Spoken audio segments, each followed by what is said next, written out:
meus amigos, tudo bem com vocês? Está começando mais uma edição do nosso queridíssimo podcast Mais Puto. Quem tá começando hoje o podcast sou eu, Ramon Araújo. Tomou de seu conta. colega. Tomou de conta, que geral agora é comigo.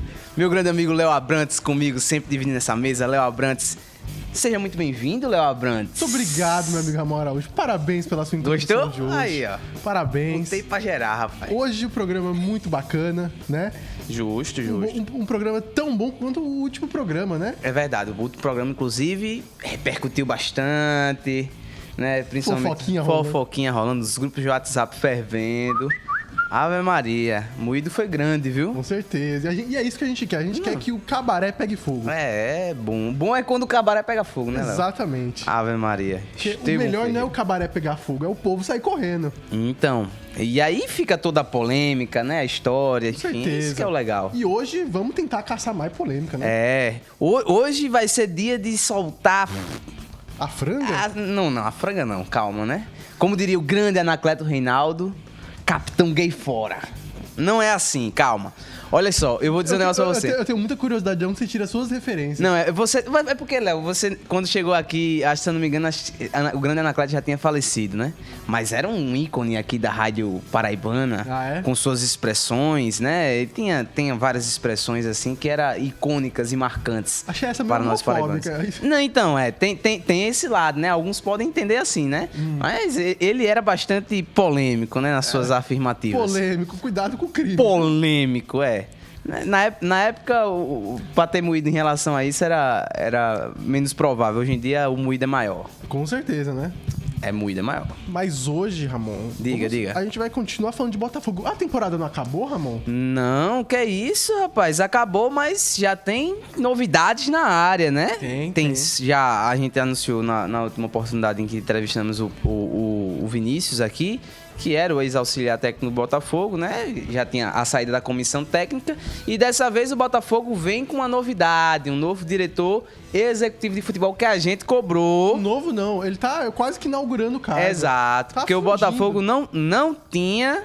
Principalmente nessa última temporada, a gente sabe como isso faz falta a uma equipe. Exatamente. A gente viu o caso do Nacional de Patos, a gente entrevistou o Leônidas Barbosa aqui. Exato. E a gente conversou muito com ele sobre a importância de ter um diretor executivo, e ele foi muito responsável por conseguir levar o Nacional de Patos a uma campanha extraordinária na Série D. Fantástica. E agora a gente tá tendo essa realidade do Botafogo. A gente vai conversar muito sobre quem é Fausto Momenti, onde ele trabalhou, quais foram os resultados que ele conseguiu nas equipes que ele trabalhou e também o que vai ser de importante para esse Botafogo. Também vamos falar de seleção brasileira, né? Seleção brasileira que cumpriu, acho que com a expectativa, né? Eu vou dizer que cumpriu com a expectativa porque, sinceramente, eu não esperava uma vitória ontem diante do Uruguai. Mas, falando de maneira geral das duas partidas, contra a Venezuela e contra o Uruguai, a seleção brasileira mostrando inúmeras dificuldades, muitos pontos a serem evoluídos, né? E eu não queria ser arrogante, mas a gente falou algumas coisinhas, né? Na última vez que a gente A última vez que a gente falou que precisava melhorar muita coisa, que seleções mais difíceis iriam vir. E, a exemplo disso... Assim, porque no primeiro jogo, depois... porque... André Hernan colocando no Twitter, Ancelotti pode ficar, porque a gente tem o Diniz. Não, então... Pessoal já dando como certo que o trabalho vai ser de sucesso e tal. E a gente sabe que não é bem assim, né? Acho que talvez até mesmo para o pessoal que tava muito otimista, muito empolgado, acho que isso já foi um choque de realidade de que é o início de um trabalho, tem muito a evoluir, e aí eu sinto um ponto importante. E aí vai precisar também de uma própria adaptação do treinador, do Fernando Diniz, em entender como as coisas funcionam na seleção brasileira. Sim. Porque ficou nítido que não dá para replicar basicamente o que ele faz no Fluminense na seleção. Precisa haver adaptações que realmente possam explorar o que de melhor a seleção brasileira pode oferecer. Falando em seleção brasileira, a gente também vai falar sobre o Palmeiras. Seleção brasileira. A gente vai falar sobre o Palmeiras e sobre a crise. Eu diria crise que o Palmeiras... Crise. A crise, né? Eu não sei se você lembra daquele filme sul-coreano que a gente assistiu na sua casa. Maravilhoso, o Grande Parasita. Grande Parasita, que ficou muito famoso um meme do motorista olhar com cara de deboche pra patroa. Sim. Que a patroa tava reclamando, ai, meu dia foi muito difícil. Sendo que ela é uma patroa rica. É verdade. Enquanto ele tava lá se lascando como motorista. E aí ele faz uma cara assim. Essa é a cara que o torcedor do Palmeiras, que os outros torcedores estão vendo o Palmeiras falar de crise. É verdade. Aí a gente vai falar um pouquinho sobre a relação de Leila Pereira e do Palmeiras, de como essa conjuntura tá se formando, muitos tópicos quentes. É demais, principalmente depois da entrevista coletiva que a Leila fez, que benza a Deus, assim. Ali gerou conteúdo para mais de um ano para ser explorado. E assim, teve muita coisa que torcedor adversário gostou e que com certeza os torcedores palmeirenses não gostaram. Pois é, eu como torcedor do Palmeiras vou falar um pouquinho a minha visão e também, Perfeito. Obviamente, a minha visão de jornalista, porque eu sou imparcial. É isso aí, tem que ser. Acabei de falar que a seleção brasileira é o Palmeiras. Você que tá acompanhando aqui o Mais Fute, ó, não esqueça, ó, basta pesquisar podcast Mais Fute em qualquer agregador aí favorito. Também, ó, vamos fazer um favor, não venha com esse negócio de Castbox, de não sei o que, aqueles coisas esquisitos, sabe? Os caras também querem um pai. Vamos na prática, vamos Spotify, Deezer, Amazon Music, Apple Podcast, Google Podcast, é tudo que você precisa. YouTube, o que vocês quiserem. A gente tá lá também, podcast Mais Fute, basta pesquisar, você vai ver uma gama de episódios de muita qualidade, inclusive o último episódio com o Vinícius Xavier, ex-auxiliar do Botafogo, que deu uma entrevista aqui maravilhosa. Foi perfeito.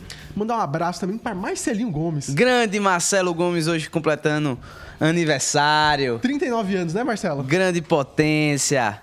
O homem que faz tudo isso aqui acontecer, Exatamente. Né? Esse programa aqui... Não seria nada sem Marcelo Gomes. Exatamente. Grande Marcelo Gomes, um abraço especial todo pra ele. Ele tá aqui do nosso lado, mas um abraço todo especial. Aí, rapaz. Esse é o homem, é o cara. Tá vendo? Eu queria que tivesse um efeito sonoro, Marcelo. Sei lá, de alguma coisa esquisita. Bote aí alguma coisa esquisita. Ixi, Maria, ele tá procurando.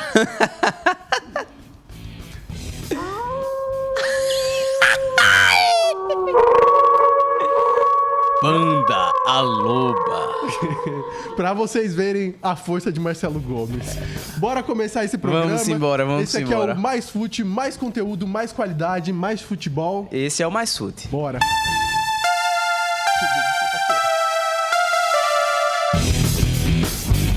Vamos começar falando sobre o Botafogo da Paraíba. Vamos falar sobre a chegada de Fausto Moment, novo diretor executivo do clube. Ele vai comandar agora as ações dentro do futebol do Botafogo. E é sempre bom destacar que... Vamos primeiro explicar um pouquinho sobre a própria posição, né? Vamos ser bastante didático sobre essa questão de como é e do que trabalha um diretor executivo. O diretor executivo de futebol, ele vai trabalhar, ele vai ser o principal nome relacionado ao futebol da equipe. Ou seja, a função de você trazer jogadores, de você comandar uma equipe que tenha analistas, que tenha pessoas que trabalham nesse meio voltado ao mercado. Perfeito. Ou seja, é um cara que chega não para trabalhar com o elenco, mas para trazer o elenco. O que aconteceu, por exemplo, a gente no início, aqui na introdução do programa, a gente falou um pouquinho sobre o Leônidas Barbosa, que chegou no Nacional de Patos na temporada passada, antes da Série D, trouxe muitos reforços e foi um dos responsáveis a trabalhar junto com o Rodrigo Fonseca para trazer jogadores que coincidissem com o trabalho do Rodrigo Fonseca, do que o Rodrigo Fonseca acreditava de futebol. Isso.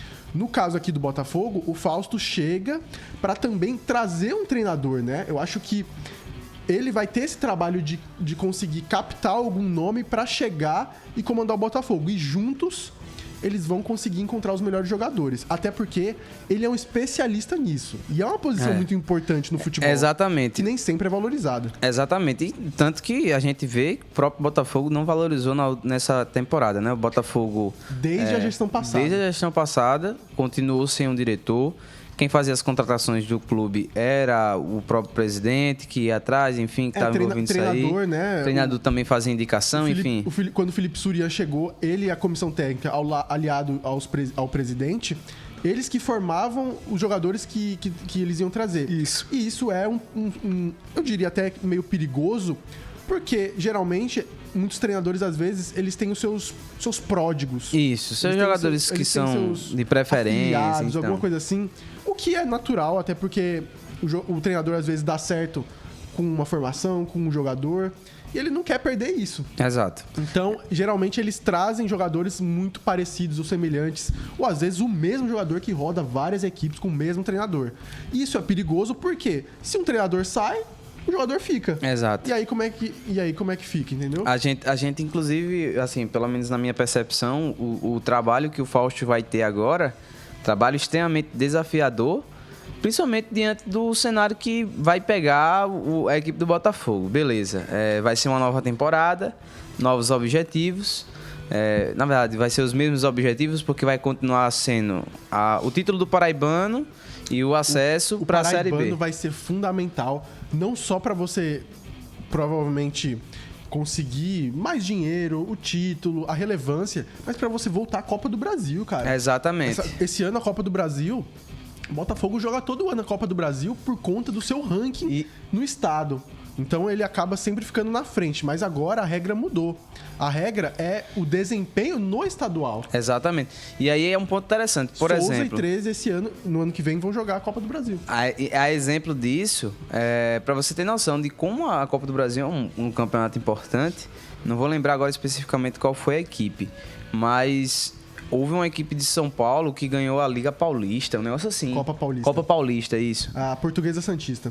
Isso, foi a Portuguesa Santista. E aí, a Portuguesa Santista, ela ganhava o acesso à Série D. Ela optou... Você tem, em São Paulo tem essa oportunidade de você escolher, você jogar a Copa do Brasil ou a Série D. A Série D. E aí, no caso, a Portuguesa Paulista preferiu jogar a Copa do Brasil... Que é R$800 mil.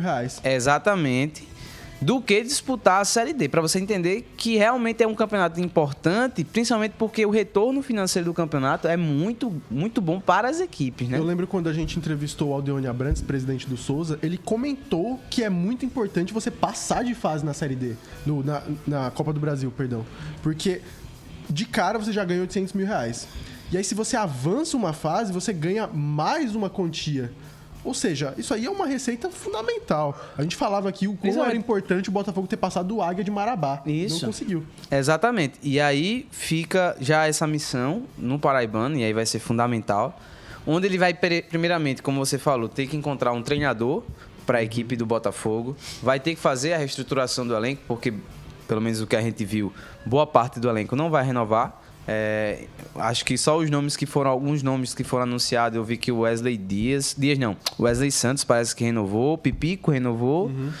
Wesley Matos, não? Wesley Matos, perdão, falei Santos, né? O Wesley Matos, o Pipico, e eu acho que tem um outro que também conseguiu renovar, eu não vou lembrar especificamente, mas a grande maioria dos jogadores não vão renovar. Ainda tá meio obscuro. Então, exato. Muitos pelo menos já se despediram. Acho que Bismarck não fica, Netinho não fica, enfim. Alguns outros. Se não me engano, acho que o Giva ou é o Kiko que vai ficar também. Teve renovou. alguns jogadores que já postaram nas redes sociais que se despedindo, exato. Clube, como o Pedro Carreretti. Exatamente. E aí fica também já essa missão da estruturação do elenco. É claro, eu acho que primeiramente, a primeira escolha dele vai ser o treinador para diante desse cenário e começar a construir o elenco, enfim. É um desafio grande, porque eu vejo uma pressão muito grande da torcida do Botafogo. Claro, vai ser uma nova temporada, geralmente sempre quando começa uma nova... A torcida do Botafogo é a mesma coisa. Exato.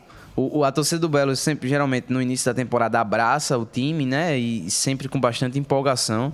Mas veja, por que eu digo isso? Porque a responsabilidade aumenta. O Campeonato Paraibano, se já foi difícil esse ano que vem pode ter certeza que vai ser muito mais ainda. Com certeza. Nós vamos ter agora Atlético de Cajazeiras retornando para a primeira divisão. Parabéns ao Atlético de Cajazeiras. Ele e o Pombal. Grandes campanhas também. Campanha. Grande campanha as duas equipes. O Atlético de Cajazeiras basicamente incontestável durante toda a Sertão, a gente já conversou aqui. Vamos voltar. Exato. Sertão cada vez mais. E aí a esperança, claro, desejando que essas equipes consigam a permanência, já que são equipes que agregam ainda mais, principalmente, por exemplo, ali em Pombal, acho que Pombal é meio até solitário nesse sentido, ali naquela região específica ali de futebol. Fica entre Souza e Patos, né? E aí você ter uma equipe ali fortalece ainda mais. Você vai ter ali mais ou menos na região ali do Sertão, você tem Nacional de Patos, Souza, Atlético Cajazeiras, Pombal. Isso fortalece o esporte na região também.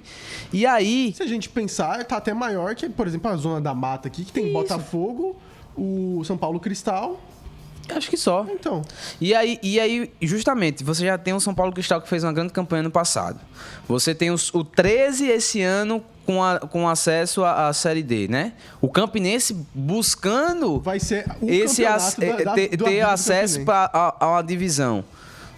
Sabe, Souza querendo finalmente conquistar novamente um título do Paraibano. Serra Branca investindo muito Serra forte. Branca fez... Meu, bicho, isso pra mim, assim, uma alegria extrema, porque eu vejo que o campeonato tá crescendo, as equipes estão evoluindo, estão se desenvolvendo, e cada vez mais a gente vê, pro próprio Nacional de Patos, a gente já conversou, o Leônidas falou que vem com essa expectativa pra estar disputando o título. Eu conversei com o pessoal da página Nacional Mil Grau, e a expectativa também do torcedor do Nacional de Patos. Um abraço pra galera grande Nacional Mil Grau, que sempre acompanha a gente, sempre tá divulgando também o trabalho aqui do podcast. Inclusive, devem estar felizes da vida aí, né? Nada estão. Esporte de Patos. Porque o Esporte de Patos não subiu. Enfim. E aí a gente vê todo esse cenário e a expectativa é justamente essa. Um desafio gigantesco. Acho que o pepino que o Fausto pega... Pipico? É o pepino, né? Tem o pipico e tem o pepino que ele pegou. É sinônimo? Rapaz, eu não sei. Mas eu sei que esse pepino é grande e grosso. E se ele não tomar cuidado... Aí vai dar problema. Cara, assim, agora falando um pouquinho sobre a figura do Fausto Momenti, todo mundo lembra que ele jogou no Belo até 2013. Depois que ele saiu do Belo, ele fez ali uns bicos na carreira. E depois, já tava no final de carreira ali, mais ou menos. Já tava na final da carreira. E aí, depois disso, ele começou a sua jornada como executivo. Ele trabalhou no Linense entre 2014 e 2018. Depois disso... Ele é ídolo lá no Linense, inclusive, né? É a equipe que ele é ídolo lá. Entre 2018 e 2020, ele trabalhou no Atlético Paranaense como líder de scouting, analista de mercado e trabalhou também na montagem do elenco de base e profissional. E se a gente lembrar... né? Não, eu vou falar depois. Continua. Vou terminar aqui, senão eu não vou... Me empolguei um pouco. Me empolguei. E aí, em 2021, ele foi para o Curitiba como coordenador de alto rendimento e também trabalhou na montagem do elenco. Seguiu também como CEO da Inter de Limeira, né? Inter de Limeira, que é uma equipe aí de São Paulo que tenta se estruturar, também tá tentando aí, nessa onda da SAF, crescer um pouco lá em São Paulo. Depois... foi o trabalho que a galera mais lembra dele, que foi como diretor executivo do Manaus. Isso. Ele ficou entre 2021 e 2022 na equipe, saiu e depois retornou esse ano. Agora vamos falar sobre os resultados, só para todo mundo lembrar. Quando ele comandava o Linense era uma equipe assim que se mantinha regularmente na Série A do Paulistão. Para uma equipe do interior, de Lins, né? É muito difícil isso. E o Linense, nesse período, se manteve em boas condições. Terminou o campeonato em segundo em 2016, terceiro em 2017. Caiu em 2018, que foi o último ano dele.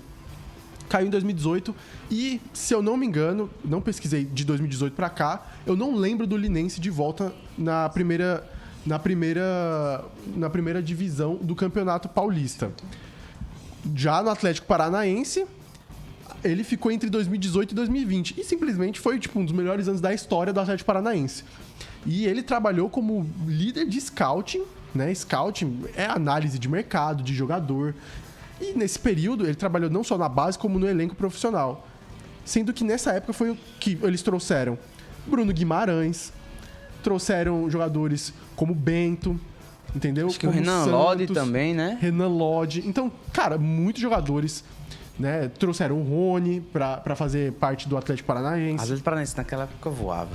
Então, o Atlético Paranaense é um dos melhores exemplos de gestão do país. E ele fez parte, isso é um ponto muito positivo. E tá positivo. à venda, né? Segundo o presidente, tá à venda. Tá à venda, né? Que bom, né? Mas agora, passando pro Manaus, em 2021, aí que tem um ponto que é bom a gente pensar. Em 2021 e 2022, quando ele trabalhou no Manaus, ele conseguiu deixar o Manaus na Série C e também classificar a equipe para a segunda fase da Série C, isso em 2021. Em 2022 ele foi campeão amazonense com a equipe do Manaus, depois ele saiu. Mas em 2023, nesse ano, nessa última temporada, ele chegou recentemente e não conseguiu salvar a equipe. Fez contratações ruins, a torcida pegou muito no pé dele. Inclusive, tinha um comentário com muitos likes ali na postagem que o Botafogo fez para anunciar ele no Instagram, que era um torcedor, aparentemente, do Manaus, comentando que ele teve uma passagem ruim lá. Pelo menos agora em 2023. Perfeito. Então fica esse questionamento aí. Será que ele vai ter esse sucesso? Como é que a gente vai ver? Na minha opinião, eu acho que ele chega com credenciais, principalmente ter trabalhado no Atlético Paranaense, mas eu acho que não deixa de ser uma aposta. Não sei se você enxerga dessa maneira. Eu enxergo dessa maneira até principalmente porque se você pega um cara que vem de um trabalho ruim, tecnicamente assim, você está tentando dar uma oportunidade para ele mostrar resultados, né? Ele mostrou, pelo menos no primeiro momento, na sua primeira passagem, que tinha condições realmente de desenvolver uma boa equipe, escolhendo uma boa comissão, enfim. O Manaus conseguiu bons resultados na primeira gestão dele. Só que aí, é claro, eu acho que ainda é a primeira experiência assim, mais recente dele. E acho que pegando esses filtros você tem um ponto de equilíbrio ali. Não tá nem tão ruim, nem tão bom, né? Acho que o Botafogo com certeza tem mais estrutura que o Manaus, tem mais condições, vai oferecer não sei, situação. Sabia? Então, não sei. Eu acho que vai ter mais pressão. Agora, em questões, por exemplo, de investimento para trazer jogadores mais qualificados, eu acho que vai ter mais do que o Manaus. Eu acho, pelo menos nessa percepção que eu tenho. Boa pergunta, cara. É porque a região do Amazonas tá ficando muito forte. Então, tá ficando forte, tá se desenvolvendo. A exemplo disso, a gente vai ter já o Amazonas agora na Série B, com 4 anos de história. Mas eu falo assim, porque é uma equipe com mais expressão, com mais nome, quer queira, quer não. Ele chega com uma responsabilidade muito maior, sem sombra de dúvida nenhuma, do que ele tinha no Manaus. Eu não tenho dúvidas disso. E ele vai sentir isso na pele se começar com o pé esquerdo. Então, acho que a pressão é grande. E eu acho que essa é a oportunidade definitiva dele mostrar um grande trabalho. Ele vai pegar uma equipe com objetivos altos e se ele realmente souber fazer um trabalho bem feito, escolher as peças corretas, com certeza pode trazer bons frutos para o Botafogo. Apesar dessas incertezas que o Fausto Momenti traz, eu acredito que é um passo muito positivo da diretoria do Botafogo em pensar nessa profissionalização da sua diretoria, da sua gestão de futebol. Até porque é uma posição que estava vaga, não tinha ninguém que trabalhava ali. E é uma posição extremamente importante dentro do futebol para que o futebol possa se manter e também se manter de uma forma saudável. Um diretor executivo de futebol, ele traz muitas vantagens para que você possa, pelo menos, criar um projeto. E a gente bate muito nessa tecla do Botafogo criar um projeto. Então, um cara para comandar essa área e preencher essa vaga é muito importante. Mas, ainda assim, ele tem muitas incertezas no cargo e muitas incertezas, assim, dentro da sua carreira jovem, eu diria até, dentro do mercado do futebol, da gestão de futebol, mas é um passo positivo. Eu sou completamente a favor dessa chegada e acho que o Botafogo acertou nessa questão. Não, acertou e agora é esperar, né? Tem que dar tempo ao tempo, esperar que ele faça um bom trabalho. A gente também deseja isso a ele, que possa fazer um bom trabalho à frente do Botafogo e esperar qual vai ser as próximas ações do Fausto aí na frente do executivo do Belo. Exatamente. A questão também é, vamos também dar tempo ao tempo, como você falou. Ele tem que trazer um treinador, ele tem que trazer jogadores qualificados. Eu acho que isso vai demandar um tempo. Talvez, nesse Campeonato Paraibano, o Botafogo tenha dificuldades. Sim. Porque eu acho que já vai ter dificuldade. Competitividade. Exato. As outras equipes, de certa forma, já estão estruturadas, assim, né? Você tem um Souza que conseguiu manter o Renatinho. O Nacional de Patos, eu não sei se conseguiu manter o Rodrigo. Não saiu nenhuma notícia em relação a isso. Mas se conseguir, vai ser um ponto extremamente positivo pro Nacional de Patos. Souza tá se mantendo. Você tem o 13. Manteve o treinador. Manteve o William de Matia. Exato. E aí a gente não sabe como é que vai ser. O Campinense em crise. Enfim, esperemos, né? Campinense em crise. Crise. Ai. Vamos mudar de assunto? Vamos embora.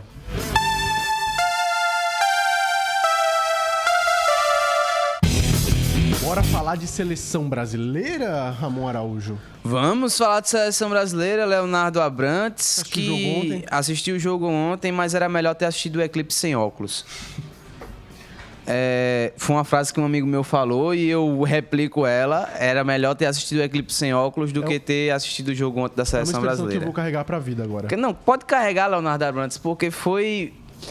como diz o grande Pet, né? O Pet fala assim, é melhor ouvir isso do que ser surdo, né? Eu falo, era melhor assistir aquele jogo do que ser cego.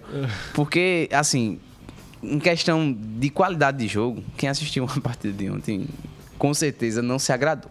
Uhum. Foi um jogo extremamente truncado, um jogo ruim de se assistir. Assim, realmente, você passar 90 minutos de jogo, a primeira finalização que aconteceu foi no final do primeiro tempo. Foi no final, a primeira finalização do jogo foi o cabeceio do Darwin Nunes para fazer o gol, né? Então, final do primeiro tempo, aos 43, se eu não me engano, foi a primeira finalização do jogo. O Brasil não finalizou sequer uma vez ao gol do Uruguai. Não teve finalização. Isso é absurdo para mim, na minha cabeça. Uma equipe como a seleção brasileira, com jogadores top de mundo, e a gente tem que falar isso, são jogadores top, um jogador que joga no Arsenal, Real Madrid, Manchester City, Manchester United, os times que você imaginar, Barcelona, enfim. Palmeiras, enfim. E aí você vai, diante desse cenário, essa equipe, o time brasileiro não conseguiu finalizar uma vez no gol, isso pra mim é inaceitável. O Uruguai também fez uma boa partida. Não, sem dúvidas. Conseguiu prender o Brasil, né? A gente esperava até um Uruguai mais agressivo, com uma marcação-pressão, mas se manteve num bloco médio que travava muito o Brasil. Muitos combates individuais também. Mas, cara, a questão do Brasil, cara, tem um problema muito grande na saída de bola, porque eu tava prestando atenção nas movimentações. Eu não gosto quando o Neymar... Cara, tinha um momento que o Neymar tá na lateral direita pra buscar a bola. Eu vi. Na época, na hora que o Neymar, antes de sair machucado, até o momento da gravação, que a gente tá gravando aqui, talvez depois já tenha a notícia, mas o Neymar aparentemente vai ser uma lesão séria, eu acho. Eu acredito. Quando eu vi aquilo, eu falei, ligamento de joelho. Pelo movimento que eu vi, eu até comentava ontem com meu pai que poderia ter sido nem o anterior, poderia ter sido o posterior a lesão. Porque eu via que ele chegou um momento que quando ele cai, ele bota a mão um pouco meio posterior ali na região mais atrás do joelho. Ele fica com a mão cruzado? Não, é o cruzado do posterior que eu acho que ele pode ter lesionado. Porque o anterior é o mais tradicional, né? Geralmente ele fica na parte da frente do joelho, inclusive foi o que eu rompi, eu posso dizer isso. Já rompi, o nome da lesão é LCA, lesão... cruzado anterior. Cruzado anterior. Enfim, e no caso do Neymar, eu vi que ele levou a mão ali na região posterior do joelho. Então, pode ter sido uma lesão no ligamento posterior, não sei. Pelo movimento, pode ter sido até mais de um ligamento que ele possa ter lesionado. É claro, tem a questão do rompimento total... Tem um rompimento parcial e tem apenas lesões. Torção que acontece no joelho que pode ter ocasionado. Pelo movimento... Tem torções no ligamento também. Exato. Você pode... Assim, a torção no joelho, ele pode lesionar o seu ligamento. E aí você, através de fisioterapia, você consegue recuperar. No caso da lesão, no caso do rompimento total do ligamento, aí é só através de cirurgia, né? Mas, assim, a questão que o Neymar mostrou na partida é um problema de posicionamento. O que eu vejo na seleção atualmente é um problema de posicionamento, porque os jogadores, obviamente que faz parte do estilo do Diniz, os jogadores são muito livres, eles têm muita liberdade para poder circular, para poder se movimentar, mas, cara, tinha momentos que tava muito desorganizado, muito. Sim. E eu adoro futebol posicional. Eu adoro futebol posicional. E, cara, me dá uma agonia ver o negócio meio... Cara, teve um momento que o Casemiro pegou pra fazer um contra-ataque. Eu falei assim, que Casemiro tá puxando contra-ataque. E aí é que tá o ponto, né, Léo? Porque, assim, acho que teve até um momento do jogo que o Luiz Roberto, ele assistiu o jogo pela Globo, né? O Luiz Roberto faz assim, o Neymar, ele acha o Casemiro no meio de campo. O Casemiro tá jogando ali no meio de campo, o Neymar jogando na saída de bola. E aí o Neymar consegue encontrar e o Casemiro começa a puxar e o Luiz Roberto. Seria mais interessante se fosse o Neymar puxando, mas vamos lá, Casemiro e tal. Não, seria melhor. Acho que ele disse que era melhor o Casemiro lançar pro Neymar do que o Neymar pro Casemiro. Exato. Seria mais interessante, ele falou. E realmente, porque sabe por quê? você percebe que falta pro Casemiro, não é que o Casemiro seja um mau jogador, mas naquele terço do campo ali vai faltar a competência técnica necessária para tomada de decisão, para poder criar uma jogada ao Casemiro. Sabe qual que é a questão nesse cenário? É que o Casemiro, ele não tem uma boa saída de bola. E os zagueiros do Brasil, eles não estavam fazendo essa saída de bola, porque eles estavam num bloco médio, então eles tinham que jogar mais de trás. Para fazer essa saída no meio campo, eram os volantes. Exato. Ou seja... Bruno Guimarães, muito pouco participativo no jogo. Pouco participativo, mas ele é extremamente importante. Mas, assim, na partida de ontem, muito escondido, inclusive, até mesmo na saída de bola. Por exemplo, por que não o Bruno Guimarães fazer o que Neymar estava fazendo, já que o Casemiro, para fazer essa saída, não é tão interessante, por que não o Bruno Guimarães tomar essa responsabilidade de sair jogando e ter que o Neymar recuar para poder fazer isso? O ponto é esse, eu acho que a movimentação não foi um pedido do Diniz, eu acho que era uma movimentação natural. Ou seja, o Neymar, às vezes o Rodrigo, eles se aproximavam para tentar fazer essa saída, tentar sair com a bola desde lá de trás. Só que muitas vezes não dava certo. Acho que a questão é que muitas vezes a seleção brasileira conseguia um passe mais direto, aquele passe, sabe? Aquele passe que corta linhas. Então, quando eles conseguiam esse passe, muitas vezes os jogadores não estavam lá para correr. Porque eles estavam ajudando na saída de bola. E a questão da saída de bola é o seguinte: os zagueiros precisam ser mais atuantes. O Gabriel Magalhães sabe sair com a bola. O Marquinhos sabe sair com a bola. O Ederson sabe sair com a bola. Mas eu acho que nesse jogo duas questões mostraram, que é a dupla de volantes e também os dois laterais. O Brasil tem dificuldade de lateral e, cara, o Ian Couto não tá preparado para a seleção brasileira ainda. Ele pode ter o talento, mas ele não tá preparado. Ele ainda joga no Girona. Ele é um jogador apesar ainda do Girona, apesar do Girona estar fazendo uma boa campanha no espanhol, mas era notável, assim, até mesmo a timidez dele em muitos momentos em avançar.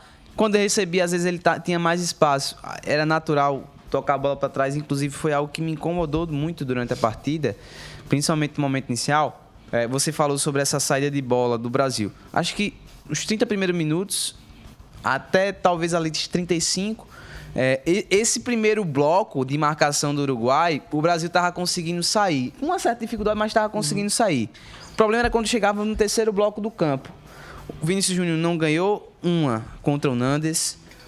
O Rodrigo foi, para mim, acho que o único ponto positivo do jogo foi o Rodrigo, que conseguiu, buscou jogo, tentou fazer alguma coisa ainda. O Gabriel Jesus fez uma boa partida. Gabriel Jesus fez, e eu também concordo com você, acho que, claro, limitado dentro das ações do time, mas eu acredito que ele conseguiu se desempenhar bem o papel. Uhum. E aí, quando tem a lesão do Neymar, é nítido também como a equipe sente a lesão do Neymar, é nítido que mentalmente a equipe ficou abatida, e eu acho que o Diniz tinha a oportunidade de tentar ajustar um pouco mais esse meio de campo. Ele entra com o Richarlison, que não tem condições hoje de estar jogando na seleção brasileira, e aí piora ainda mais isso. E aí tem alguns pontos assim que me deixaram muito irritados durante o jogo. Novamente, a insistência em atacar pelo lado esquerdo do campo, uma insistência assim que me dava nos nervos. Acho que talvez os primeiros 20 minutos do Brasil, ou talvez até mais, não sei dizer, o jogo todinho, me parecia que o Brasil estava jogando rugby, só podia jogar a bola para trás. Eu não vi os caras atacando, Léo. Não vi os caras indo pra dentro. Era só tocando pra trás, só tocando pra trás, só tocando pra trás. Tinha muita dificuldade pra conseguir avançar, até mesmo por conta da marcação do Uruguai. Mas o Brasil tinha poucas opções. Essa era uma questão. Ele tinha tanta dificuldade de sair que às vezes conseguia sair e não conseguia evoluir dentro de campo. Exato. E claro, tem que se dar o mérito. Não se pode só dar o demérito da seleção, mas também se dá o mérito pela a equipe do Uruguai. Foi uma partida muito redondinha. O Uruguai conseguiu colocar a sua estratégia em campo. Era nítido que a equipe jogava pela bola em velocidade com Darwin Núñez, que é muito rápido e tentando brigar com os zagueiros lá na frente. O primeiro gol sai numa jogada de lateral, onde ele foi o cara do jogo, ele deu um gol, assistência. O ponta do Uruguai, não vou lembrar agora qual é o nome do jogador, mas é um menino novo, joga muito bem. Vira em cima do Marquinhos, vai-se embora, faz o cruzamento, Darwin Núñez faz o gol. E o segundo gol, aqui dali pra mim... Ali foi complicado. Assim, é complicado. Acho que tudo bem, raça demais do Núñez na jogada, de conseguir, mas... Tinha uns 5 jogadores da seleção brasileira rodeando o cara conseguiu virar, tocar a bola para o De La Cruz fazer o gol. Então, assim, erros assim que para mim são grotescos e que deixam claro as necessidades de conserto e de aperfeiçoamento da equipe da seleção brasileira. O ponto que entra aí da seleção brasileira é justamente a questão do Diniz. A gente comentou no último programa, e também quando o Diniz foi confirmado na seleção, que a questão do Fernando Diniz era um ponto a se pensar, porque ele é um treinador de um estilo muito específico. Isso. E de um estilo que é muito difícil de empregar em seleções. E por quê? Porque é um estilo que demanda muito treinamento, que demanda muitos anos de trabalho num clube. É só você olhar os trabalhos do Diniz. Quando é que eles deram certo? Eles deram certo depois de um tempo, depois de muito tempo. Desde o Audax. Ele treinou o Audax uns 3, 4 anos para poder dar certo. Acho que, sem sombra de dúvida nenhuma, o trabalho mais longínquo assim, do Fernando Diniz está sendo esse no Fluminense, né? Acho que o do Audax é maior, porque foi uns 4 anos. Assim, mas, assim, de alto nível, esse do Fluminense. Né? E ele realmente encontrou a chave também. Ele foi melhorando ao longo dos anos também. Ele foi melhor nesse... Mas ele já tinha tido uma boa campanha no São Paulo também. E a questão do Fernando Diniz é justamente essa. Ele é um treinador muito específico de clubes.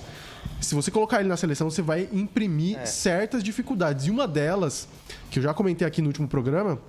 é você escolher os jogadores que mais se encaixam no estilo dele, não necessariamente os melhores. E aí entra uma questão.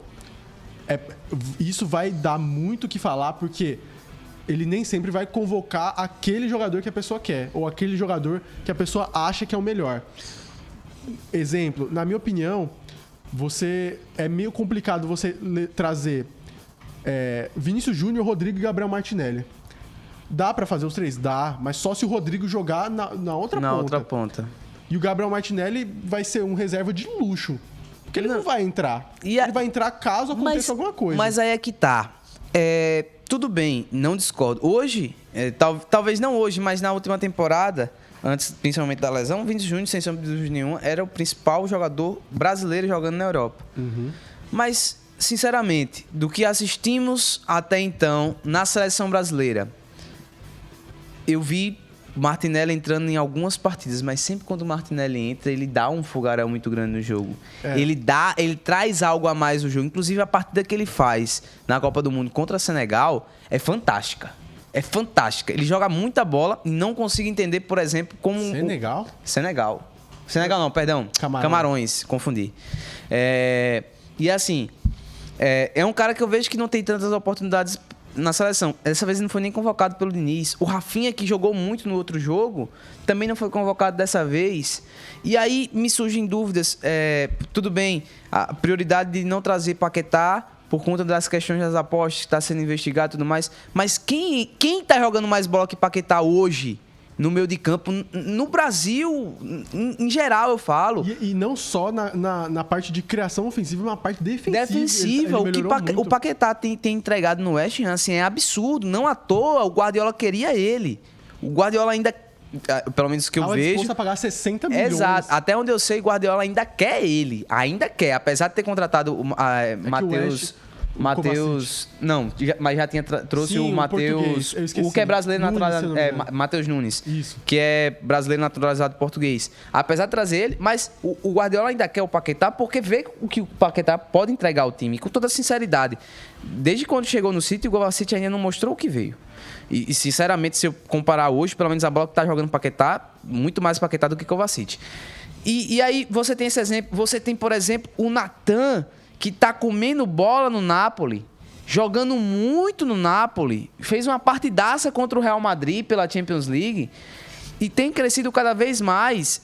E assim, são jogadores, claro, tudo bem, não foram convocados dessa vez, mas que eu acho que precisam estar dentro das convocações, porque eu vejo a necessidade da seleção brasileira, até mesmo para que se tenha um repertório a mais no banco. Eu via ontem a seleção brasileira, quando o Neymar se machucou, eu sinceramente, Léo, olhava assim pro banco e vai botar aqui. Eu vi um comentário na internet falando assim, nossa, a seleção brasileira acabou. Olha só esse banco, parece o Shakhtar Donetsk. Pô, velho, e o pior que é isso, a sensação era essa. A minha sensação era essa. Caramba, a gente olhava pro banco de reserva assim e ficava, caramba, e agora? Quem é que vai entrar?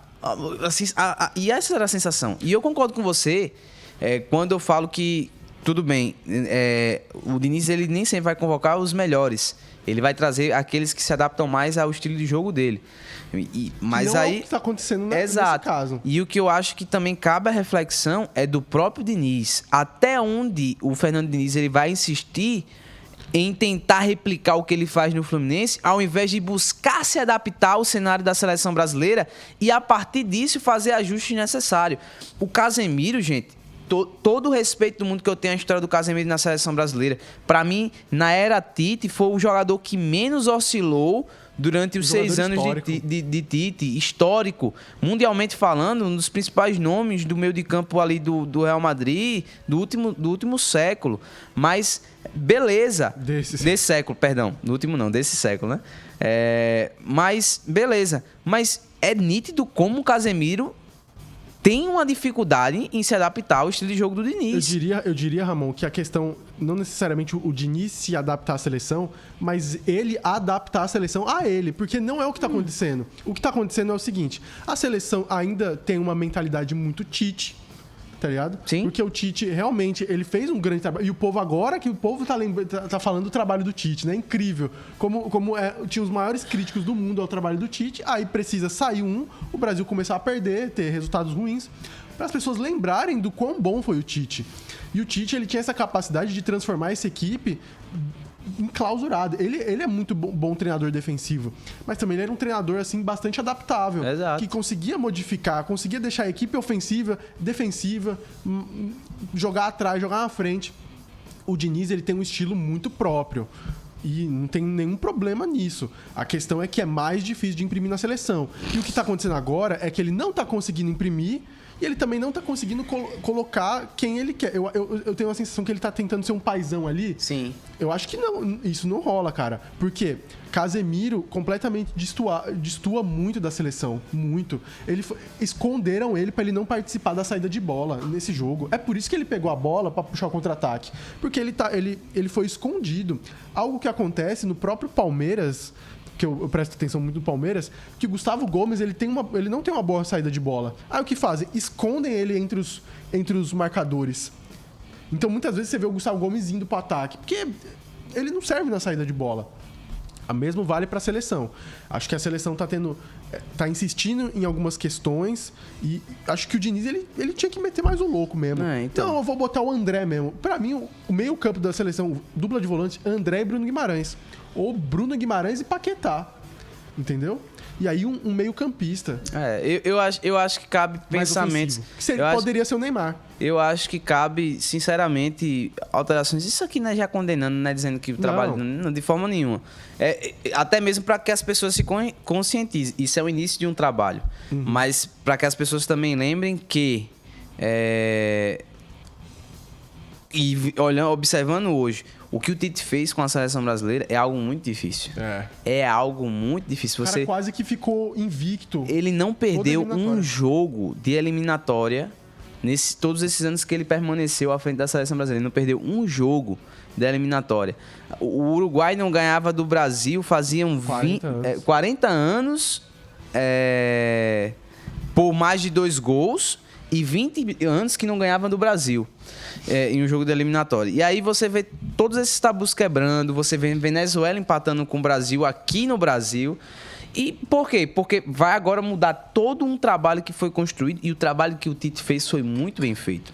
Tite teve seus problemas, infelizmente não conquistou o que que era o principal, que era a Copa do Mundo, mas fez um grande trabalho e isso ninguém pode negar. Eu acho que as pessoas não podem se esquecer disso nesse momento. E agora também é ter a devida paciência. Claro, e aqui eu preciso deixar só um ponto específico.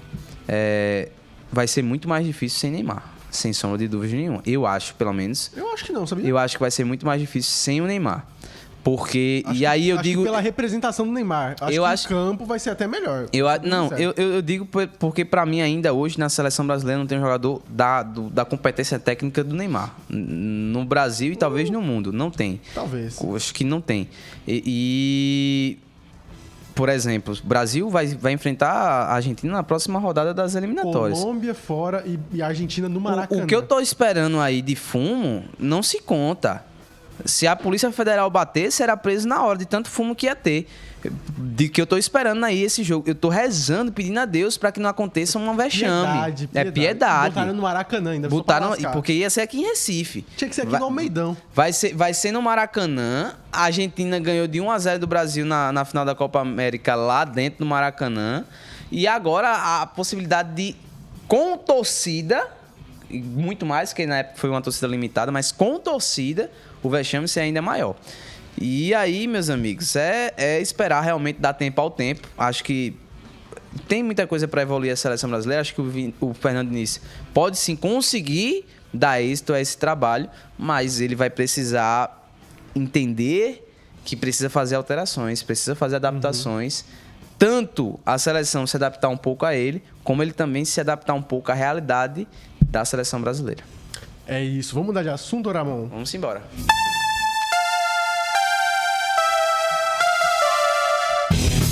Vamos falar agora do nosso queridíssimo. Do seu também, Ramon? Não, meu querido não, mas... Ó, vamos falar aqui, ó, do gigante. Eu chamo do gigante da Pompeia, o abacate maluco. Olha aí. Da Zona Oeste. Que é isso, Abacatão elétrico. Olha só, rapaz. Pois é, vamos falar do Palmeiras, vamos falar do maior de todos, ok? Tá bom? Desculpa, perdão o clubismo.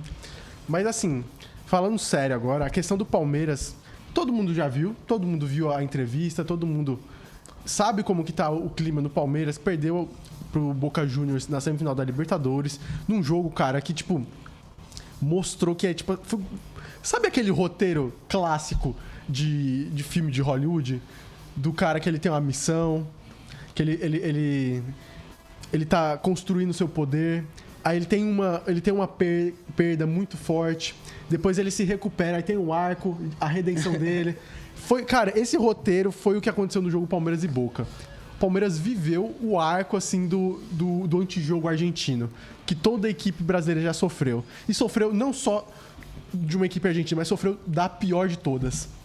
É chato jogar contra o Boca. Foi horrível, mas mesmo assim, o Palmeiras ficou a um passo de conseguir para a final da Libertadores, não conseguiu. E, obviamente, tudo se recai em cima de quem tá no comando. E, assim, falando como... Eu quero também a sua visão como uma pessoa mais de fora, sim, assim. Sim. Mas, seguindo a minha visão, assim, como eu tenho de torcedor, misturada também com a de jornalista, assim, eu vejo muito uma distância muito grande entre a figura da Leila Pereira e da torcida e do Palmeiras, da própria organização, apesar dela ser presidente. Eu vejo que ela demonstra muito pouco ser Palmeiras, e não tô falando que ela tem que ser aquilo, mas é que ela não tem o perfil e a cara do Palmeiras, como por exemplo Paulo Nobre tinha. Por exemplo, Gagliotti também não tinha. Não à toa que o povo odiava ele também. Mas a questão é que a Leila, ela é uma pessoa muito mais enfática, ela é uma pessoa que aparece muito mais na mídia, ela aparece muito mais nas redes sociais, ela tem uma atuação há muitos anos.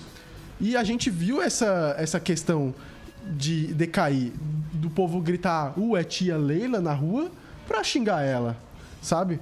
E ficar pichando coisa da Crefisa, não sei o quê. Há uma certa distância nisso, e isso a gente pode falar em vários fatores, seja na questão, assim, preço dos ingressos, preços de camisas, de produtos. Obviamente, isso não só acontece no Palmeiras, como em qualquer lugar. O futebol está ficando cada vez mais restrito às classes mais abastadas. E isso é uma reclamação geral, assim, seja no Palmeiras, seja no Botafogo, da Paraíba. Enfim, a questão que eu vejo é que existe uma clara um muro tão grande entre Palmeiras e Leila Pereira que isso acaba criando nenhuma identificação entre torcida e presidente. Talvez até mesmo pela própria relação antiga, que era positiva, de falar, pô, a Leila tá ajudando o Palmeiras a crescer, não sei o quê. E agora a Leila tá lascando o Palmeiras. E é um lado que eu vejo que, assim, incomoda muitos torcedores. E essa relação ficou e ficou nítida ainda mais com essa última entrevista dela, né? Uhum. Não, isso aí sem dúvidas. Eu acho que, de certa forma, essa entrevista dela, ela lavou os pratos, né? Assim, Roupa suja. A roupa suja, né? Lavou a roupa suja.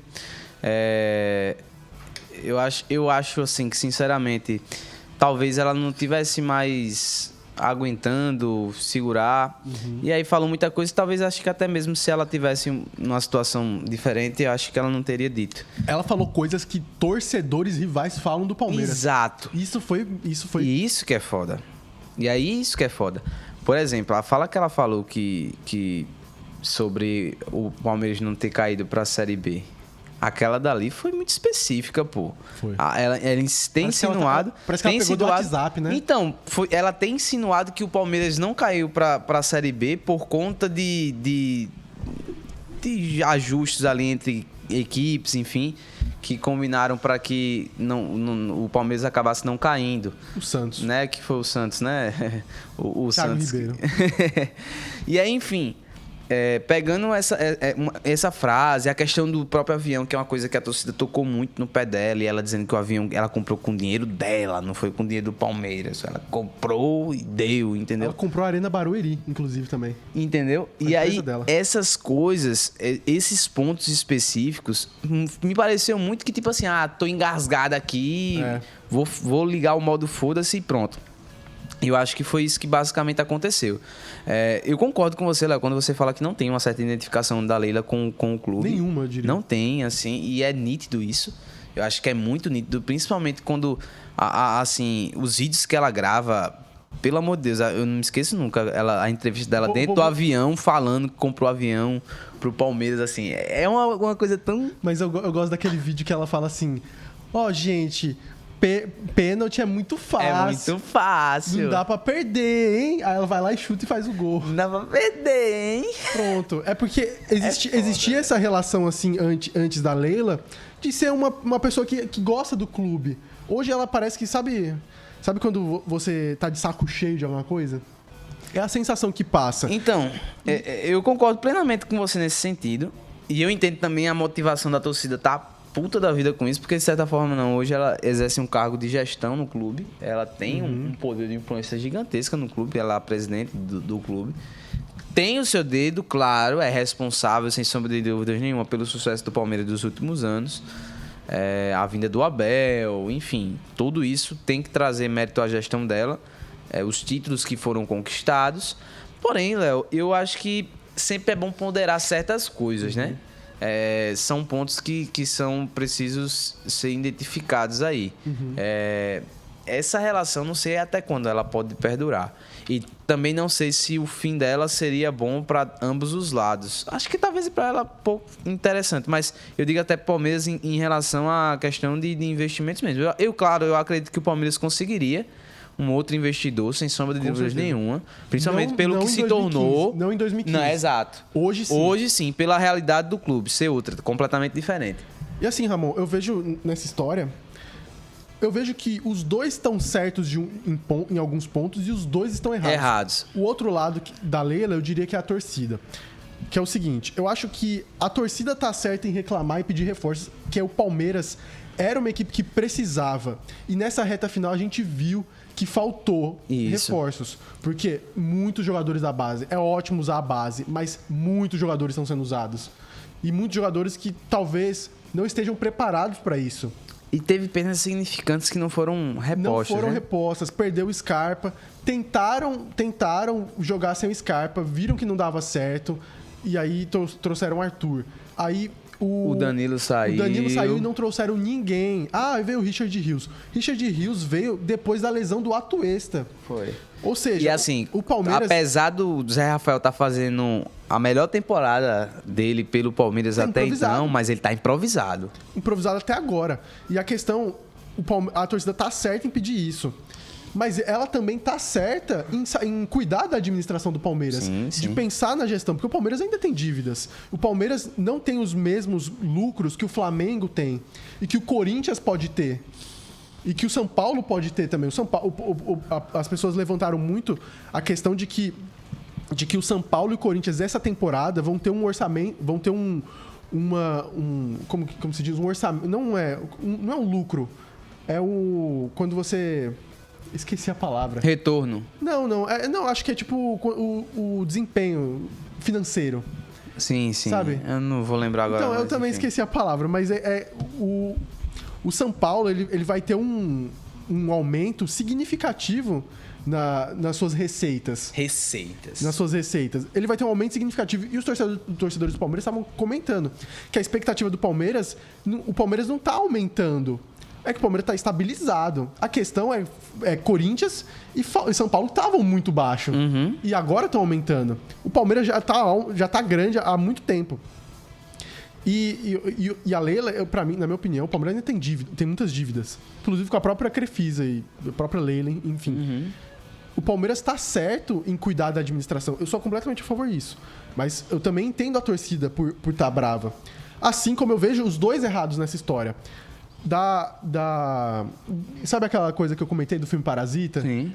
É o que acontece. A torcida tá reclamando de bucho cheio um pouco. O Palmeiras tá brigando. O Palmeiras tava em segundo até as últimas rodadas no Brasileirão. Chegou em semifinal de Libertadores nos últimos anos. Esse é o grande problema, Léo, de você... Só pra encerrar aqui, rapidinho. A torcida tá errada em reclamar nisso, mas também eu acho que a Leila tá errada em muitas vezes representar o Palmeiras, e eu acho que isso é a explicação para esse muro que tem, de representar mais a Crefisa e as empresas que ela tem do que o Palmeiras. Por exemplo, da entrevista ela tá falando das empresas, não tá falando do Palmeiras. E esse é o ponto que eu acho que ela tá completamente errada. Eu tô mais do lado da torcida, obviamente, porque nunca que eu vou estar do lado de uma pessoa que é bilionária. Então, eu acho que a gente pode pensar que essa questão dela ser dona da equipe, praticamente, porque ela é quase uma dona da equipe, presidente, patrocinadora, talvez não seja tão saudável acumular essas funções em tantas assim, em tantos níveis. Sim, dizer assim. eu coloco um ponto em específico. Esse é um grande problema dos clubes que se acostumam a estar no topo. Porque uma temporada ruim, ela desencadeia uma série de outros problemas, entendeu? Esse é o que é o grande ponto. Eu pego o exemplo também do próprio Flamengo essa temporada. Tô com vontade de espirrar aqui, Ave Maria. O Flamengo nessa temporada também teve uma temporada muito ruim. Isso já foi atribuído à questão da gestão. Na temporada passada a gestão acertou porque trouxe o Dorival, campeão da Libertadores e da Copa do Brasil. Não teve problemas com a diretoria. Mas aí quando você pega essa temporada, já vai fora Braz, fora Ladim. E isso sempre vai recair no cargo dos diretores por tomar as ações que desencadearam nisso daí. O Palmeiras, de certa forma, manteve-se a comissão técnica, boa parte dos jogadores. Só que qual o grande problema? Se a equipe está evoluindo constantemente, no ano que ela chega e ela para, já era. Até porque mesmo você parar de progredir, é retroceder, né? E aí você vai olhando outras equipes com menos investimento, como o Fluminense no final da Libertadores. Você tem o Fortaleza Botafogo, líder na Sul-Americana, Botafogo líder do Campeonato Brasileiro, final de Copa do Brasil, o seu rival conquistando o título que nunca ganhou. Uhum. E aí tudo isso vai gerar crise, tudo isso vai gerar os problemas. E aí quando você já tem um pé de meia, que é o quê? É a figura da presidente que não tem identificação com o clube, que tem esses problemas e que claramente tomou ações durante essa temporada que foram equivocadas. Isso é o estopim para toda a confusão e todo o problema acontecer. Eu acho que isso vai ser natural a partir de... Não a partir de agora, mas depois que o Palmeiras e o Flamengo chegaram a esse patamar tão grande dentro do futebol brasileiro. A partir do momento que essas equipes não conseguem mais evoluir, não conseguem mais progredir, pode ter certeza que a crise vai ser instalada e sempre vai recair sobre os diretores do clube. E aí que entra a importância da gestão do futebol e do trabalho. Então, quem tiver a melhor gestão e o melhor trabalho vai continuar não só em alto nível, mas também conseguir se renovar. Exato. Acho que é um pouco da diferença entre Palmeiras e Flamengo. Isso. Mas nada que uma pré-temporada bem feita não resolva. E é isso, né, Ramon? É isso, meu querido. Mais um episódio aqui do nosso queridíssimo Mais Fute, episódio 23. Semana que vem a gente tá de volta. Então, se você acompanhou até aqui, muito obrigado. Compartilhem, gente. Compartilhem. Curtam, comentem, participem da pesquisa lá, do questionário lá no Spotify. Tá certo? Vamos ajudar a gente aí. Divulguem, mande pros seus amigos, familiares. Ó, tem a Seleção Brasileira, tem Palmeiras, tem Belo, tem assunto de tudo aqui. Tem piadinha.